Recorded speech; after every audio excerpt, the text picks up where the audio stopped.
It's been a historic night across the United States, with key results shaping the political landscape for years to come. Democrats have scored significant victories in this year's elections, winning both gubernatorial races and making strong gains in several state contests. In Virginia, Abigail Spanberger made history as the state's first female governor, while in New Jersey, Mikie Sherrill secured a decisive win. Democrats also swept all three state Supreme Court races in Pennsylvania, solidifying their judicial influence there. Analysts say the success of a moderate Democratic playbook, focus on economy, public safety, and health care has paid off as candidates distanced themselves from far-left ideologies and leaned on pragmatic messaging that resonated with voters. The Associated Press voter poll found that the economy remains the number one concern for voters, with rising costs of groceries, energy, and health care dominating their worries. This economic anxiety appears to have weakened Republican messaging in states like New Jersey, Virginia, and New York. But perhaps the most striking story of the night comes from New York City, where Zohran Mamdani, a 34-year-old Democrat, has been elected as the city's 111th mayor, making history as New York's first Muslim, first South Asian, and youngest mayor in over a century. Mamdani's victory marks a transformative moment in city politics, coming after a fiercely contested race against former Governor Andrew Cuomo, who ran as an independent and finished second with more than 40% of the vote. Republican Curtis Sliwa trailed behind with just over 7%. Voter turnout exceeded 2 million, the highest since 1969, with record numbers participating in early voting. Alongside the mayoral race, several other citywide contests were decided. Jermaine Williams was re-elected as public advocate, and Mark Levine won the post of city comptroller. In the borough races, Vanessa Gibson retained her seat in the Bronx, Antonio Reynoso in Brooklyn, Donovan Richards in Queens, and Vito Fossella in Staten Island, while Brad Hoylman-Sigel took Manhattan's borough presidency. Alvin Bragg was also re-elected as Manhattan District Attorney.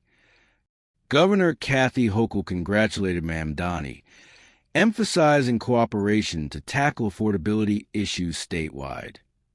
Beyond New York, Democrats continue to gain ground nationally. California voters approved Proposition 50, a temporary redistricting measure aimed at countering Republican moves in Texas, a decision that could shift the balance of future House seats toward Democrats. As the dust settles, Zohran Mamdani's story is capturing global attention. Born in Kampala, Uganda, and raised in New York City, Mamdani is a graduate of the Bronx High School of Science and Bowdoin College. Before entering politics, he worked as a foreclosure prevention housing counselor and later served as a state assembly member representing Astoria. A self-described democratic socialist, Mamdani's campaign drew national support from progressive leaders, including Senator Bernie Sanders and Representative Alexandria Ocasio-Cortez.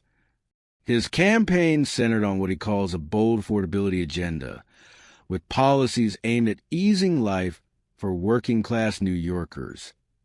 Among his key proposals, a complete rent freeze for stabilized tenants, fare-free public buses with faster routes through dedicated lanes, universal child care for children up to 5 years old, and city-run grocery stores to tackle food prices. Mamdani plans to fund these initiatives through higher corporate taxes and a 2% levy on the city's wealthiest 1%.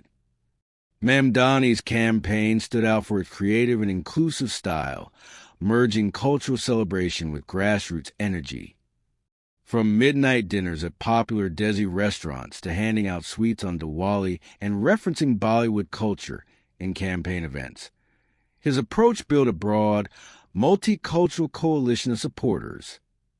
In his victory speech, Mamdani declared that the power belongs to the working people of New York, promising what he called an era of relentless improvement. He directly addressed critics, including former President Donald Trump, who had warned that a Mamdani victory would jeopardize federal funding for the city. Mamdani responded by reaffirming that his administration will fight for the people, not for the powerful. As the mayor-elect prepares to take office in January, his transition team is expected to focus on affordability, housing, and public transit reform, the same issues that carried him to victory. Governor Hochul has pledged full cooperation, signaling a potentially strong state-city partnership. Around the world, reactions have poured in. London Mayor Sadiq Khan praised the election, saying New York had followed London in choosing hope over fear. Meanwhile, across the U.S., Democrats are celebrating what they call a turning point, a night that proved moderation, organization, and economic focus can still win elections. With Abigail Spanberger in Virginia, Mikie Sherrill in New Jersey, and Zohran Mamdani in New York City, the Democratic Party ends the night with a renewed sense of direction and momentum. The message from voters seems clear. Focus on the economy, deliver practical solutions, and bring politics closer to the people. As America looks toward the next national cycle, tonight's results may well set the tone for the battles ahead.